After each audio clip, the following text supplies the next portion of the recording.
Assalamualaikum warahmatullahi wabarakatuh. Ibu, bapak, hadirin pemuda-pemudi sebangsa setanah air. Gimana, Bu? Pak, hadirin pemuda-pemudi sebangsa setanah air, sudah lihat video tadi? Sudah mengamati video tadi? Sudah menelaah, memahami video tadi? Itu adalah sebuah perilaku biadab. Kurang ajar. Kelewatan batas. Tidak berpendidikan. Tidak ada orang yang tidak terenyuh hatinya. Tidak ada orang yang teriris-iris hatinya. Tidak ada orang yang tidak marah pada anak nakal seperti itu. Memberikan bantuan isinya sampah dan batu bata.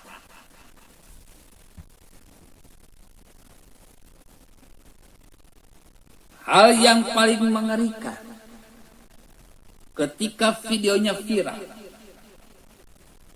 dan banyak rakyat Indonesia yang sedih, teriris-iris dan marah, muncullah sebuah video permintaan maaf bohong-bohongan.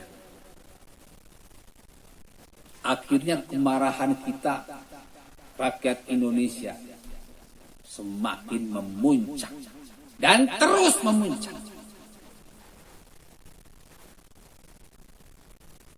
Tak lama, akhirnya anak-anak nakal tersebut yang berasal dari Kabupaten Bandung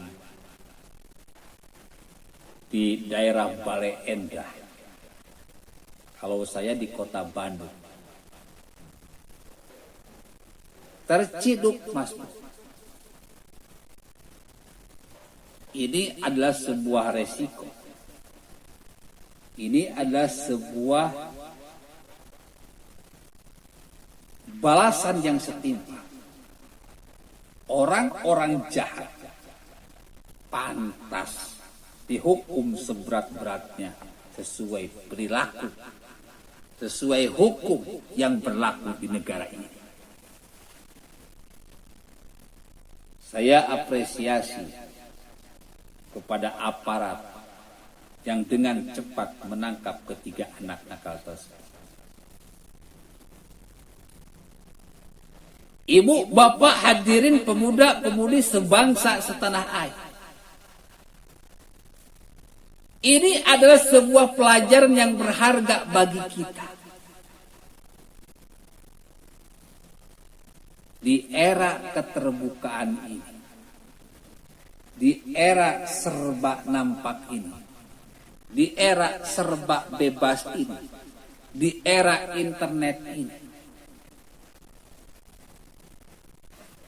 begitu banyak anak-anak muda Indonesia yang otaknya rusak, akhlaknya bejat.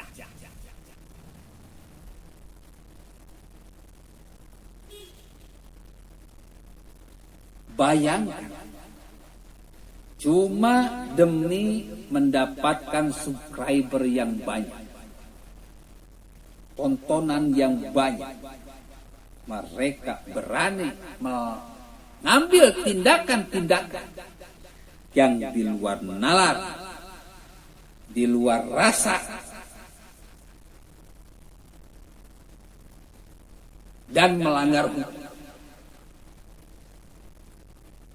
Ada apa ini dengan generasi muda kita? Kenapa ini bisa terjadi?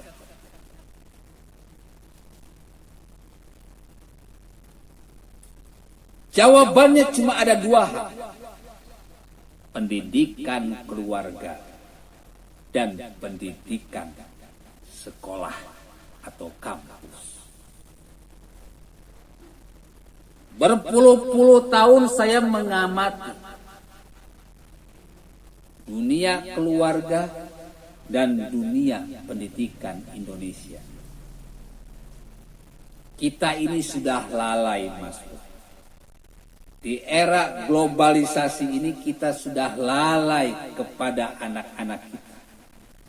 Kita sudah lalai tidak memberikan pendidikan yang baik kepada anak-anak kita. Pendidikan di sini maksudnya pendidikan keluarga.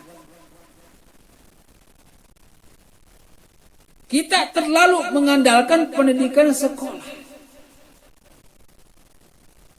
Mencari sekolah yang mengajarkan akhlak mulia.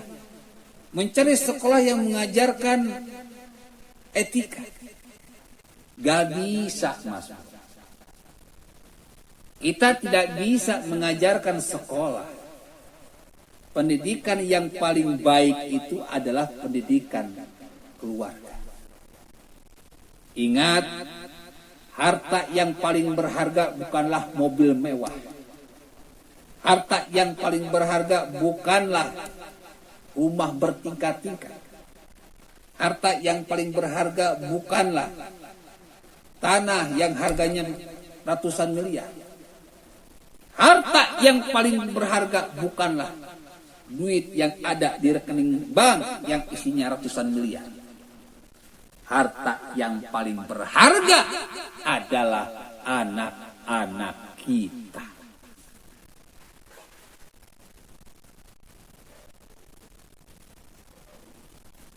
Kalau kita terlalu mengandalkan sekolah, sekolah di Indonesia ini sudah saya teliti. Mereka ini tidak memberikan pendidikan.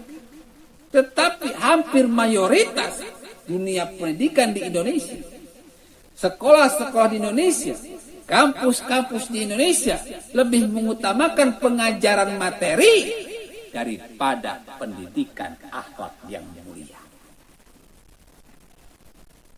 Makanya di dunia pendidikan Indonesia ini banyak permainan kotor.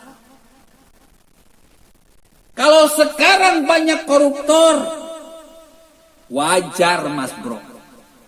Karena dunia pendidikan kita ini korup. Benar apa betul?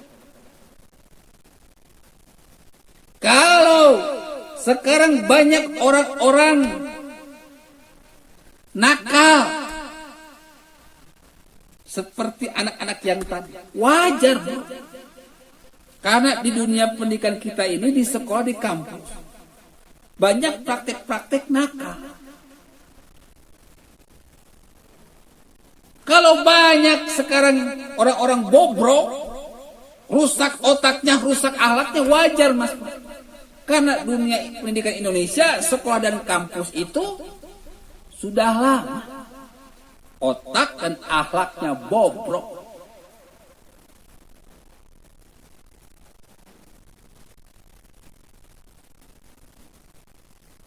Jadi kalau misalkan dunia pendidikan tidak mau berubah demi menyelamatkan generasi muda ke depannya, maka pendidikan keluarga harus jadi yang pertama dan utama.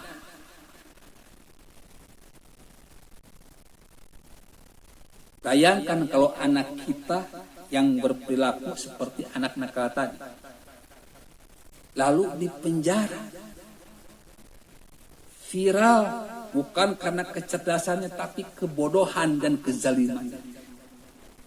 Anak kita yang jadi kasihan, kita pun malu, 1000 malu. Jangan sampai terjadi lagi.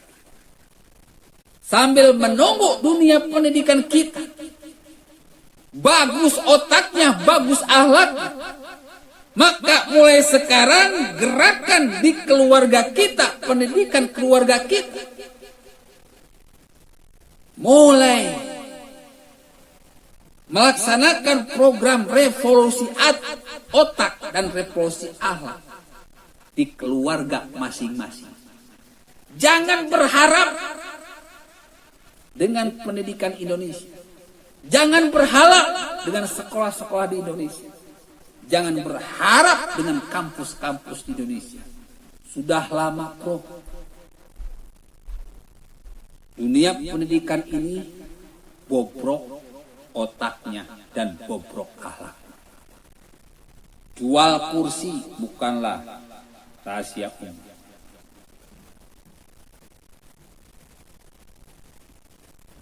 Terus bongkar pasang nilai bukan lagi rahasia umum. Kebocoran ujian nasional bukan lagi rahasia umum. Meskipun dengan komputerisasi, kalau otak dan alatnya sudah bobrok, bocor tetap bocor.